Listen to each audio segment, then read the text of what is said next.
Alamin naman natin ang sitwasyon sa bus terminal sa Dagupan, Pangasinan kung saan maraming bumabiyahe patungong Baguio City. Makibalita tayo live kay Joanne Ponsoy ng GMA Dagupan.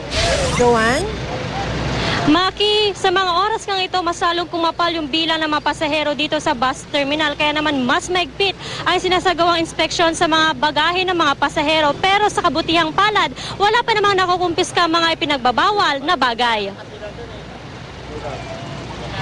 Paluwas ng Maynila at paakyat ng Baguio City, ang mga pasaherong tuloy ang pagdating sa terminal ng bus dito sa Dagupan City. Dahil inaasahang mas darami pa ang mga pasahero, dinoble na ang seguridad dito. Nagdagdag na rin ang bilang ng mga bus na bumabiyahe. Mula sa 25, nasa 35 bus na ang bumabiyahe ngayon. Mas mabilis na rin ang interval ng biyahe mula sa 20 minutes, nasa 10 minutes na lang ito. Nananatili naman sa 100 pesos ang ordinary fare at 130 pesos ang pamasahe sa mga air-conditioned na bus na papuntang Baguio. Maigpit na pinaalalahanan ng mga bus driver at konduktor na dapat nasa 58 passengers lang ang sakay ng bawat bus.